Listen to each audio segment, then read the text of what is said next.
On a flat-bottomed boat in the Grange stretch of the Illinois River, a biologist slits open the stomach of a largemouth bass and tips the contents onto a tray. Slime, a half-digested minnow, and something small and white. Under the hand lens, the shape sharpens, the chewing pads and tiny teeth of a baby silver carp. For years, officials had a simple explanation for why these fish conquered the river. They had no natural predators. Nothing here would eat them. But the stomach in front of him is arguing with the official story, and nobody had thought to look. To understand why that little pile of bones matters, you have to understand how completely these fish had taken over. If you have been on the Illinois River in the last 20 years, you already know. You throttle up, the boat noise hits the water, and suddenly the air fills with silver bodies. Silver carp launch themselves 3, 4, 6 feet into the air. They slam into windshields. They crack ribs. They leave a coating of slime on everything. People film it and laugh because there is nothing else to do. This is what the river became. And it was not just a nuisance, it was a takeover. By the early 2010s, researchers from Southern Illinois University ran sonar surveys up and down these rivers and found that invasive carp had become more than 60% of the total fish weight in some stretches. 60%. In some reaches, they counted roughly 2,800 carp packed into a single mile of river. The river was no longer a river with carp in it. It was a carp factory with a little room left over for everything else. Where did they come from? Not from nowhere. In the 1960s and 70s, fish farms and sewage treatment operations in the American South imported these carp on purpose to eat algae and clean out ponds. It seemed clever. Then the rivers flooded, the ponds spilled, and the carp walked out the open door into the Mississippi Basin. From there, they had 31 states of connected water to explore. They swam north, they hit the Illinois River, and they exploded. Here is the question that haunted everyone. Why here? Why did they blow up in these rivers when in their native China they are just a fish? Common, controlled, part of the crowd. The answer people settled on was simple, and it became gospel. Over here, the carp had no natural predators. Nothing in an American river was built to eat them. So they bred without limit, ate the base of the food web out from under the native fish, and turned the whole system into a monoculture of leaping silver. That story had a villain and a tragedy, and it fit everything people could see. It was repeated in news segments, agency fact sheets, and casual conversation. Copy, the rebranded name, has no natural predators, so they reproduce unchecked. Say it enough times and it stops being a hypothesis. It becomes a fact. But nobody had actually checked. Nobody had looked inside the predators. Hold that thought. Because while scientists were arguing about biology, the state of Illinois was fighting a very different, very expensive war 100 miles upstream. Near Chicago, the Illinois River connects, through canals, to Lake Michigan and the entire Great Lakes. If these carp reach the Great Lakes, they threaten a fishery worth billions of dollars across the region. So the front line of this fight is not about saving the Illinois River. The Illinois River is already lost. The front line is about stopping the carp from taking one more step north, and the tools there are enormous. There is a system of electric barriers in the canal, pumping current into the water to turn fish back.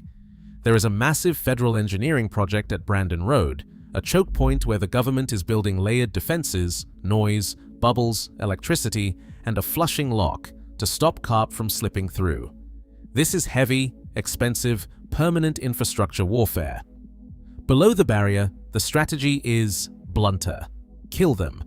The state pays contracted commercial fishers to haul carp out of the upper river by the ton, year after year, to keep the population from pressing against the barrier and pushing through. And it works. That is the strange part. Where they apply it, it genuinely works. At the leading edge of the invasion, the pool closest to the barrier, they have driven carp numbers down by more than 93% compared to 1912. They have pulled tens of millions of pounds of fish out of the water. In one 10-day stretch in the winter of 2023, a single seining operation in the starved rock pool hauled out 750,000 pounds of silver carp, believed to be the largest freshwater harvest of its kind in United States history. 750,000 pounds in 10 days from one pool. So if it works, why isn't the war over? Because it never ends. The moment you stop netting, they come back. It is a treadmill, and it only works right at the front, where crews concentrate everything. Push downstream into the belly of the invasion, into pools like Grange and Peoria, and the carp are still everywhere, at every life stage, breeding freely. Brian Schonung, who runs the Aquatic Nuisance Species Program for the Illinois Department of Natural Resources, has said the quiet part out loud. Eradication is off the table. They are in management mode, learning to live with them. A processor who takes the harvested fish put it even more plainly. They are going to be around for a while, so we need to find a way to live with them. That is the mood this story starts in. Resignation.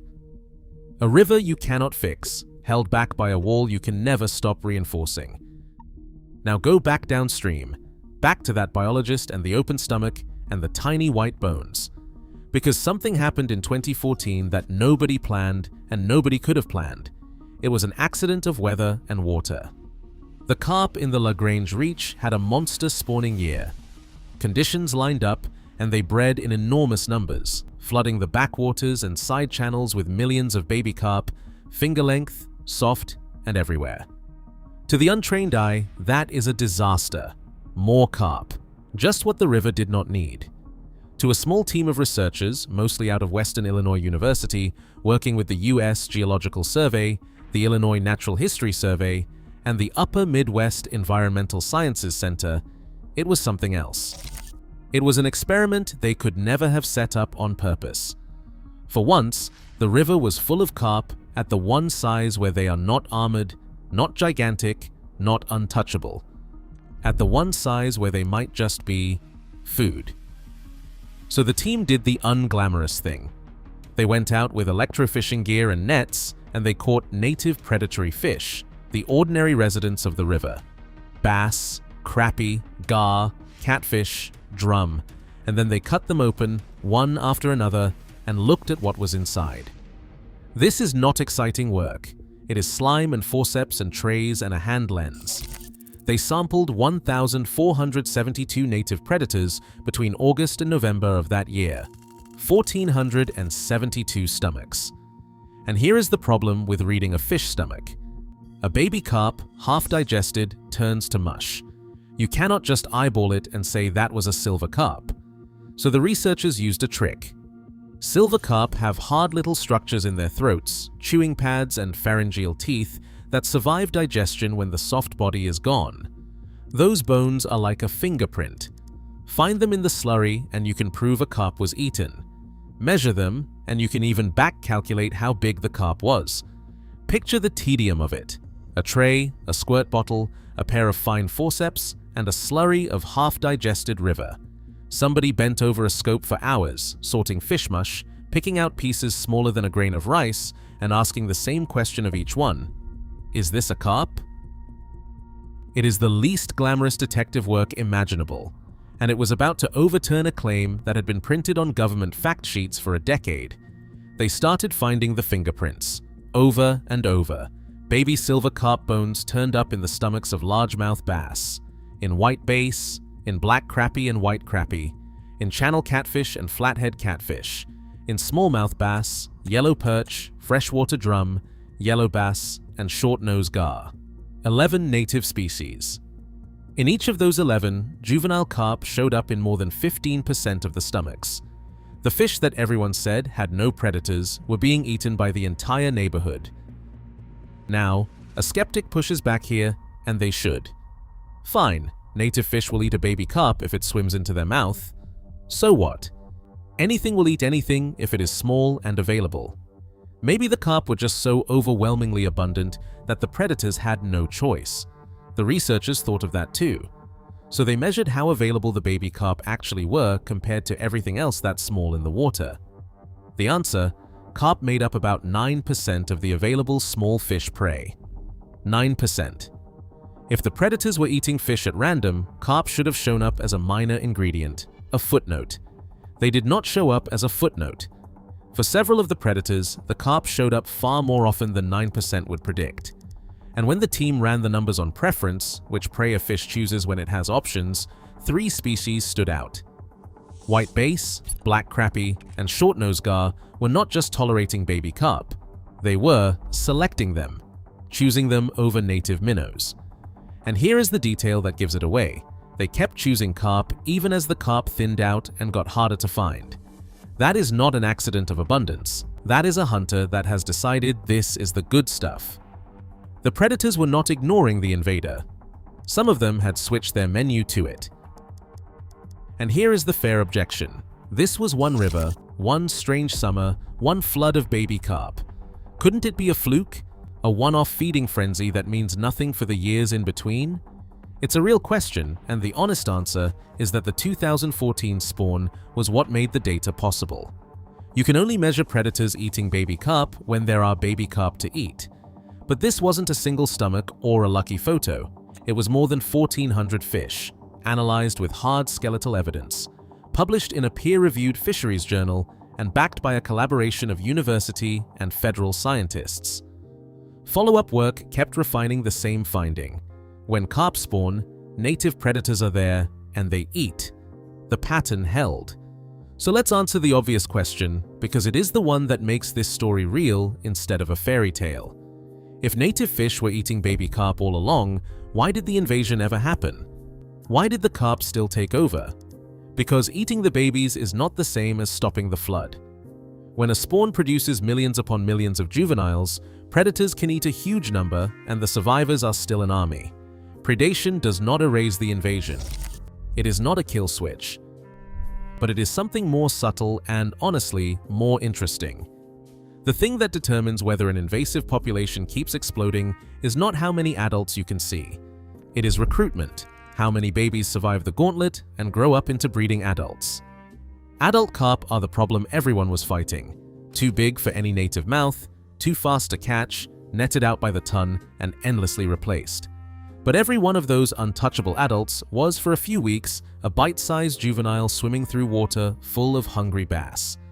The whole expensive war was aimed at the adults.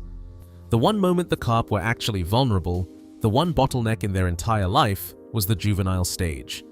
And a natural crew was already working that bottleneck for free, without funding, without a press release, in every backwater of the river. Nobody had aimed a single strategy at that stage. Nobody had even confirmed it was happening, because nobody had looked inside the fish. This is the reversal the title promised. The predator nobody saw coming is not a monster. It is not some new fish. It is the plain, familiar, native community that was in the river the whole time. The bass a kid catches off a dock, the crappy people fry for dinner, the prehistoric-looking gar everyone ignores. They were the predator. They were just eating the carp at a size no one was watching. And that changes the entire theory of control. If native predators regulate how many carp survive to adulthood, then protecting and boosting those predators is not a soft, feel-good idea. It is a lever. A river with strong, healthy populations of bass and gar and crappie is a river that quietly chews up each new generation of carp before it can grow into the leaping, boat-smashing adults. The researchers put it carefully, the way good scientists do. Native predators may help regulate carp recruitment, and in dense carp areas, the predators might even be partly cushioned against the invasion by all that easy food. Wait. Read that last part again, because this is where the story gets stranger. The fear this whole time was that the carp were destroying the native predators, eating the base of the food web, starving out the base and the crappie. But the stomach data hinted at something almost backwards. In the places thickest with baby carp, those juveniles became a massive, protein-rich food supply. The invader that was supposed to be starving the natives was, at the vulnerable stage, feeding them. The predators eating the carp were being subsidized by the carp. It is not a clean victory. Let me be honest about that, because this is not a miracle and pretending it is would insult you. Native predation is not clearing the Illinois River. In the lower pools, carp of every size are still abundant. The vulnerable window only opens during big spawns, and only for the small fish. The moment a carp grows past a certain size, no native mouth can touch it again. The predators depend on their own healthy populations and decent habitat to do this work. And this natural break did not stop the invasion from happening in the first place. It slows it, it shapes it, it does not end it. So the headline, Decline, the 93% crash near Chicago, that is still the humans, still the nets, still the barriers and the treadmill and the hauls of 750,000 pounds. Do not let anyone tell you the base saved the river. They didn't. But here is what the base did do. They shattered the excuse. For years, these fish have no natural predators was the sentence that made the invasion feel hopeless and permanent, a fish so alien that the American river had no answer for it. That sentence was wrong. The river did have an answer. It had 11 answers, swimming in every backwater, and we simply never checked their stomachs. There is something almost unsettling about how easily that excuse took hold. Think about who has grown up on the Illinois River. Anyone under 40 has never known it any other way. To them, a river where carp erupt from the water and make up most of the fish by weight is simply what this river is. The version with room for everything else lives only in old photographs and older memories. So when biologists said the carp had no natural enemies here, it didn't just sound true, it matched the only river people could remember. The damage had become the baseline. And a baseline you never question is a baseline nobody bothers to test. This is the part that should sit with you. The problem was never only the carp. Part of the problem was that we forgot to look. We built a story about an unstoppable invader with no enemies, and we believed it so completely that for years nobody funded the boring afternoon of cutting open bass to test it. When someone finally did, forced into it by a freak spawning year, the fact collapsed in a tray of tiny bones, and it echoes beyond one river. In the Great Lakes, the round goby was another invader people wrote off until native predators there, too, learned to eat them and started cropping the population down. Same pattern. An invader arrives, gets branded untouchable, and then the locals quietly figure out that it is food. Nature does not read our press releases. It runs the experiment anyway. None of this means we can stop netting or unplug the barriers. The carp are here. In the lower river, they are here to stay, and the people who work these waters know it. They said so themselves. We have to learn to live with them. But living with them looks different now than it did. It is not just endless removal at one choke point, it is also protecting the native predators, the habitat, the backwaters where the real, unglamorous control has been happening all along. The control we were too busy to notice. This is the kind of thing I keep chasing on this channel.